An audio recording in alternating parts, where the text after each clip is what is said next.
ถ่ายรูปบอลนี่รู้ตรงที่งาม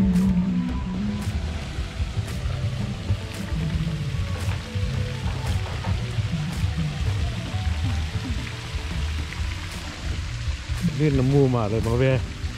สวนอาหารซอยไทยริมบรรยากาศดีอยู่เลยเนาะ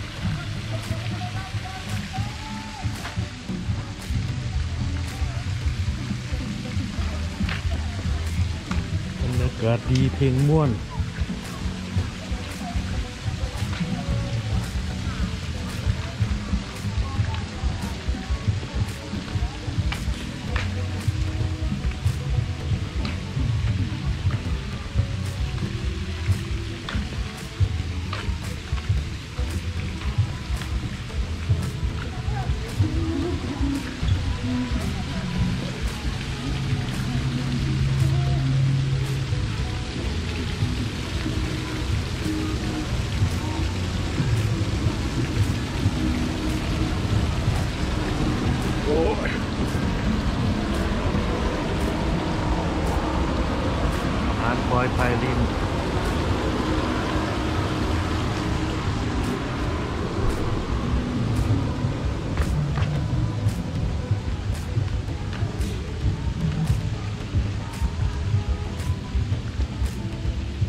กลางนี่ก่อนพอกลางก็เลยเป็นบอดจอดรถเลยเนาะวันนี้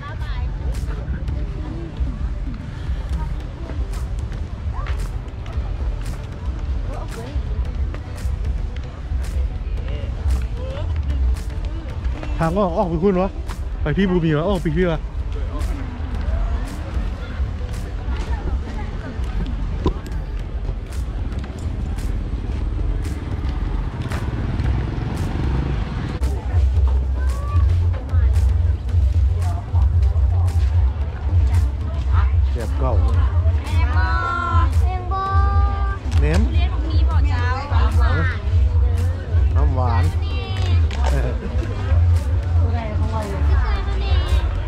เดี๋ยวเลาะก่อนตับมักหุ่งตับมักหุ่ง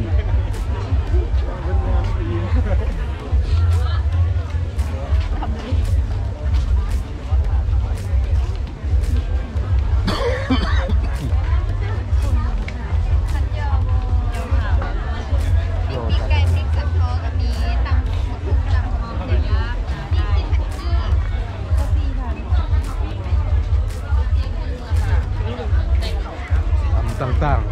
ๆยำต่างๆอ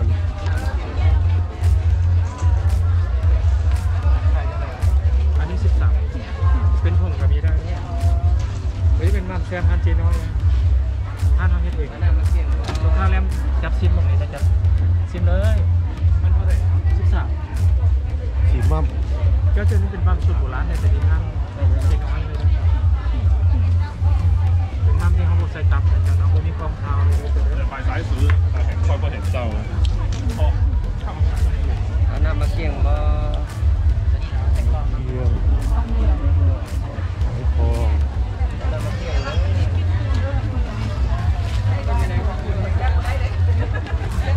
เป็นอะไรติดต่อได้ก็ได้ยังบ่แซ่บมีสงสัยที่เป็นที่ของผู้จืดไปได้ผู้จืดแล้วแป๊บเอาเลยเด็กของลูกพี่นานเลยเอาถุงนี้เลยถ้าผมว่าจะทานเราเลยดูให้เราแก้กินนะคะสีมึงดูเปล่าวะใช่ไหมเอาครับนะขอบดีแต่ก็กินเป็นนะซีนปี30,000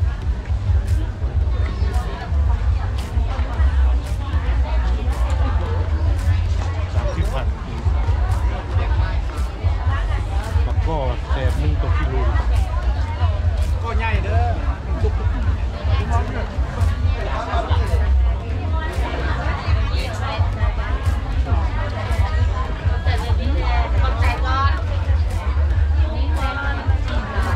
โอ้เยอะแยะอาหาร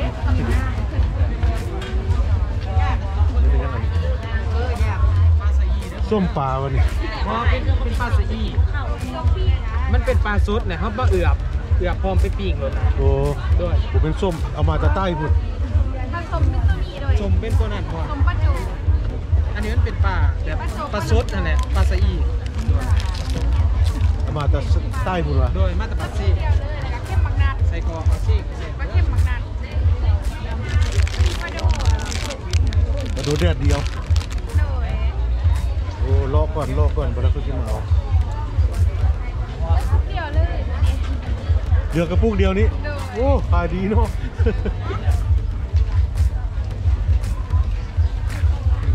ไปทอดรถเจ้าไปทอดเด้อหอยทอด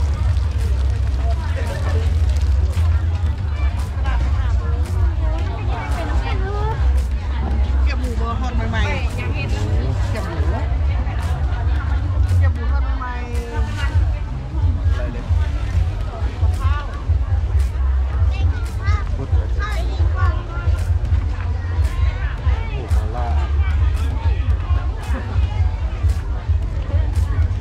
ไก่ไข่ลูก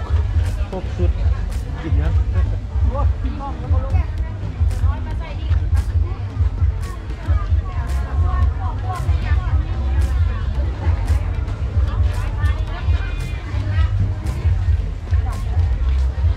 ขนมกล้วยแต่สมัยขนมน้อย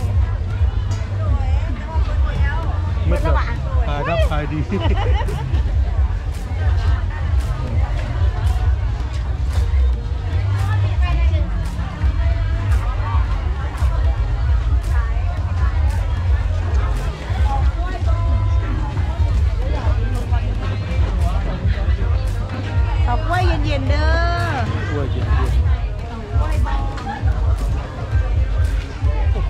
ตุ้ยขนาดนั้นกินมาพี่ง่ายดีโอ้บอกขามพ่อมันยังบอกง่ายใหญ่เนาะของลาวอะโอ้โห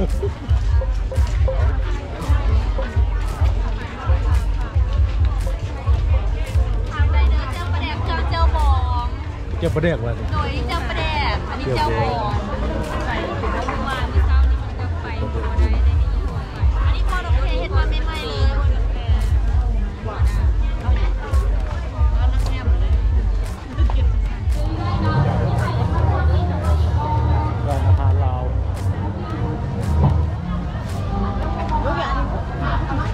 เยอะ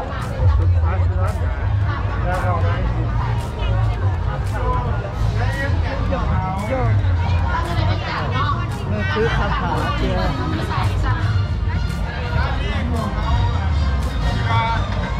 ผู้ดมสมบูรณ์ดอกงาม พี่ละ เมืองดาวของเรา มันบอกว่าเมืองเราสวยงามงานเทศกาลอาหารเนี่ยเราตั้งเรียงจันทร์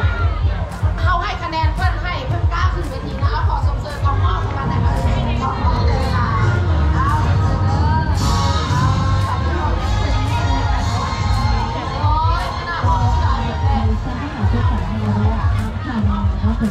เข้าใจหลายมากไม่ได้บรรดาเลยว่าเพราะอันนี้จ่ายเป็นน้อยของทางนั่นคือแล้วทำข้าวสกัดเขียวทำข้าวแป้งยูฟองกลิ่นหรือว่าจะเป็นแป้งเท้าของเราจะมีนำไส้ได้หลายอย่างเลยตัวนี้แป้งที่นำไส้ขิงหรือว่านำไส้ทานอ่ะ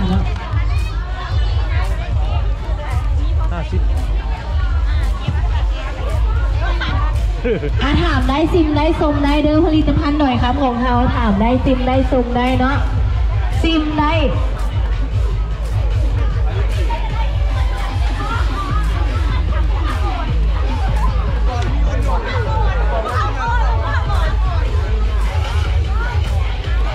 โอ้ยมาลายวะเต็กอยู่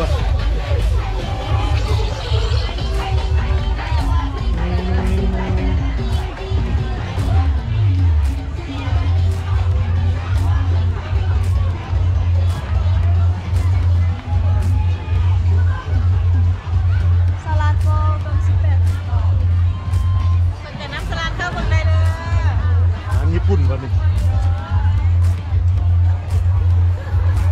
ถามได้จะลูกค้าเลยลูกค้าแต่ น้ำคายเกลือชิมได้บอกเกลือนี่เข้มบ่เข้มวะ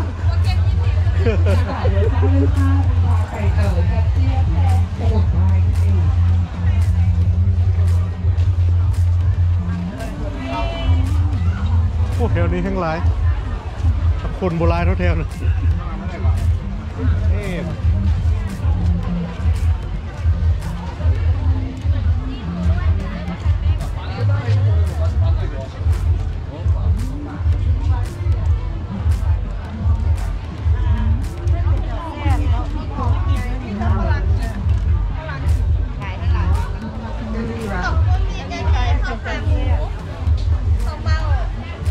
แล้วว่าเข้าขาหมูไปแล้ว เ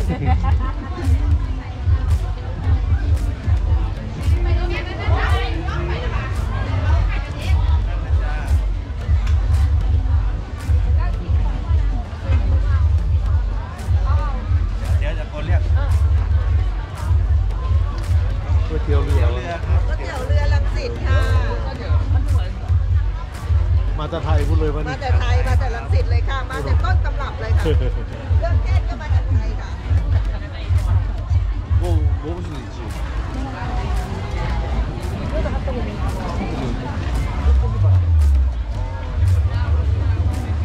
นิดเก็บ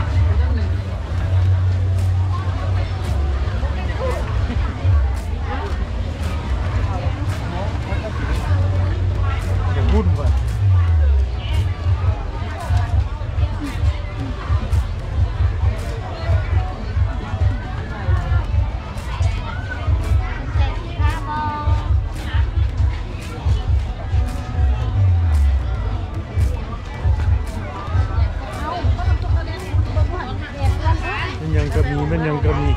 คนก็หลายไข่ปูก็มีไข่ปูไข่อันนั้นไข่ปลาหมึกกินลายละโบยากยังเลยยังโบยาก ไม่ต้องเห็น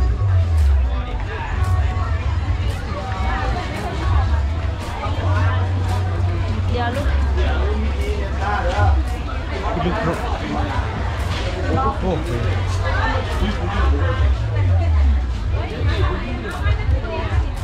ครบย่างเขียดย่าง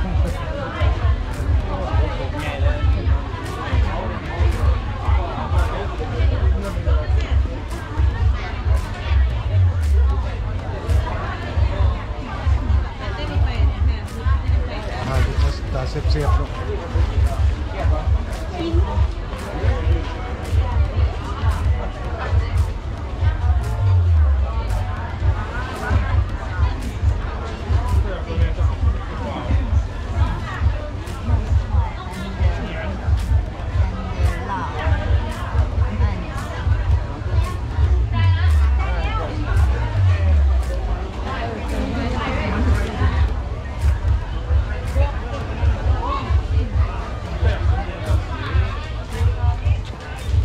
ซีนใหญ่ลูกซีนเล็กมีมัด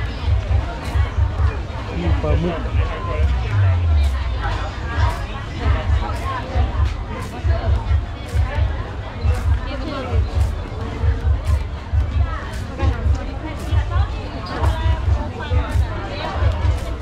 มัดล่ะรอพูดเราพอดีฮะ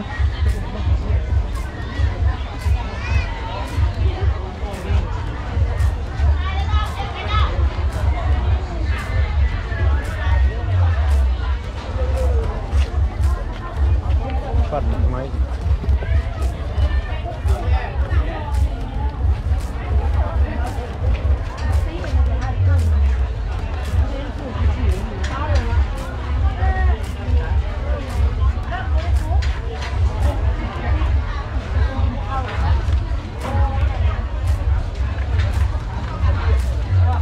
นี่กะทิ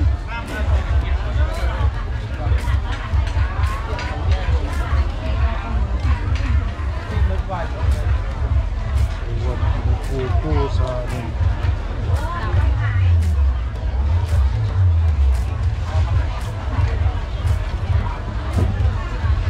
พอเทียนจักรพรรดิมาตกมันบ่คือหอยทางมันเท้าด้วยเท่าไหร่ โอ้โหอะไรนี่160,000ติดเชื้อทุกสิบพันแกะให้พร้อมใส่น้ำจิ้มเรียบร้อยแม่นกินได้เลย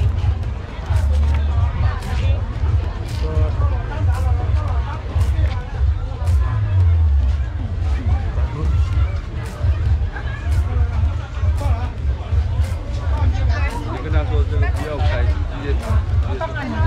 แกะเขาแล้วเขาจะเอาโอเค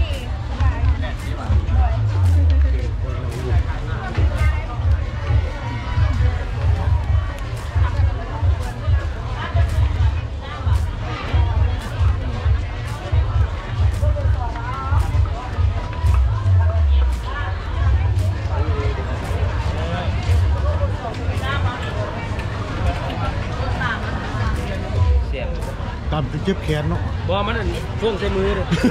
แซ่บ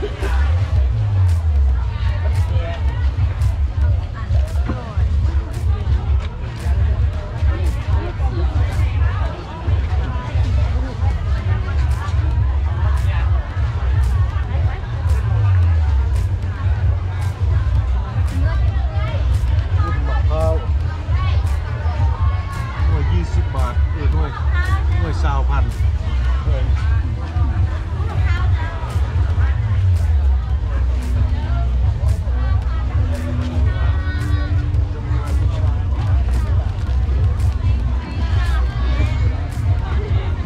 ขายไม่ได้มาเคาะ10,000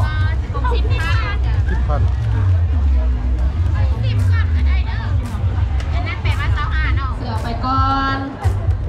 จากผู้สนับสนุนอีหลาคำแพงลูกตั้งวันนี้แล้วให้อีแม่มาเอาเด้อลูกเด้อหมดไปยังน้อยคนเต้นงามได้เสื้อสีเหลืองนี่เต้นมันเก่งๆนี่นะจักปีโมงูเลยเอาไว้นี่แหละอีแม่มาเอาให้เด้อลูกเด้อแผลจะแผลเก่งเลย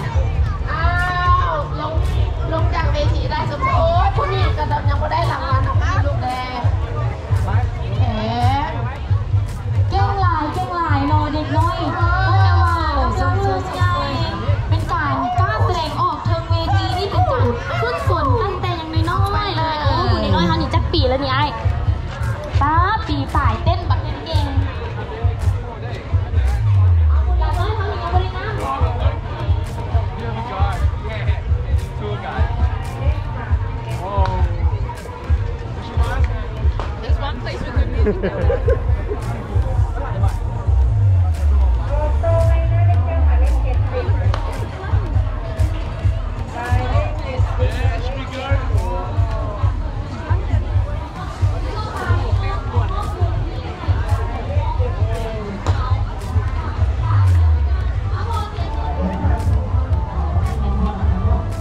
คันเงินคันคำปาก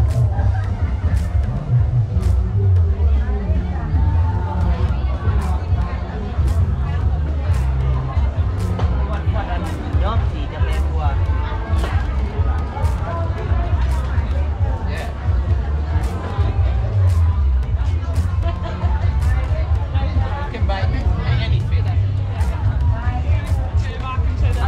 อันนี้เป็นออกจากเอาเลย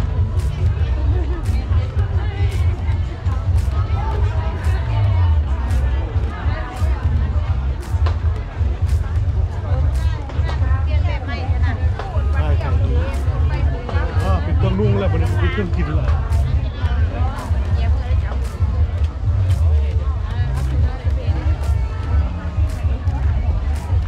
กินก็กี้ก่อนทุกละวันนี่อันเท่าไหร่ฮะ 5,000 กีบ เอาวะเราบอกกันกินได้กินอันเดียวเท่านั้นแหละอยากซีมึง